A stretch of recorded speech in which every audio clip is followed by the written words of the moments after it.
మన రాష్ట్ర హక్కు, మన బిడ్డల హక్కు ప్రత్యేక హోదా.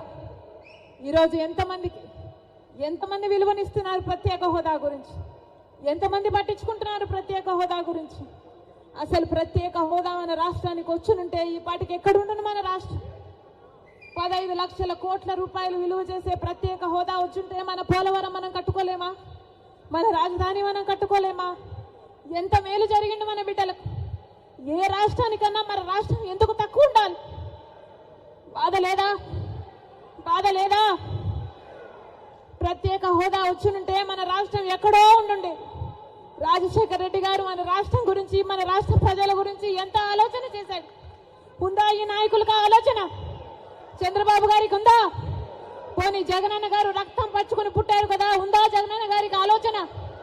రాజశేఖర రెడ్డి గారు జలయజ్ఞంలో ప్రాజెక్టులు 54 ప్రాజెక్టులు మొదలు పెట్టాడు.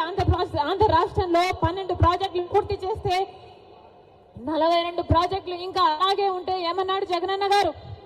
నేను 6 నెలల్లో పూర్తి చేస్తానన్న జగనన్న గారు రాజశేఖర్ ఇదేనా మాట నిలబెట్టుకోవడం అంటే? మడమ తప్పకపోవడం అంటే? ఇచ్చిన మాటను మడత పెట్టారు కదా. మీరా రాజశేఖర రెడ్డి గారి వారసు?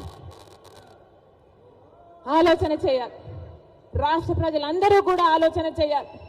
ఈరోజు వ్యక్తిగత కారణాల కోసం రాజశేఖర రెడ్డి బిడ్డ ఆంధ్ర రాష్ట్ర రాజకీయాలలో అడుగు పెట్టలేదు. వ్యక్తిగత రాజకీయాల కోసమే అయితే, వ్యక్తిగత కారణాల కోసమైతే రాజశేఖర రెడ్డి బిడ్డ 2019లోనే ఆంధ్ర రాష్ట్రంలో అడుగు పెట్టాల్సి ఉంది. కానీ ఈరోజు ఆంధ్ర రాష్ట్రంలో రాజశేఖర రెడ్డి బిడ్డ అడుగు పెట్టింది అంటే ఎందుకు పెట్టింది?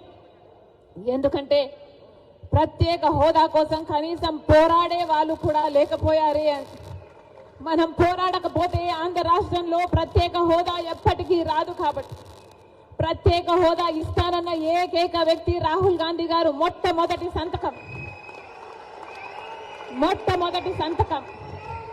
రాహుల్ గాంధీ గారు ప్రత్యేక హోదా మీద పెడతానన్నారు. కాబట్టే ఆ మాట పట్టుకొని రాజశేఖర రెడ్డి బిడ్డ ఈరోజు ఆంధ్ర రాష్ట్రంలో అడుగుపెట్టింది.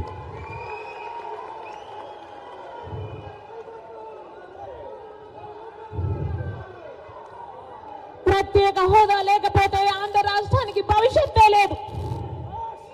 ప్రత్యేక హోదా లేకపోతే ఆంధ్ర రాష్ట్రం అభివృద్ధి చెందదు అని 10 సంవత్సరాలుగా చూసామా లేదా? మరి ప్రత్యేక హోదా మనకు లేకపోతే, ఆంధ్ర రాష్ట్రం జరగకపోతే మన బిడ్డలు ఎలా బతకాలి? ఆంధ్ర రాష్ట్రం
BJP!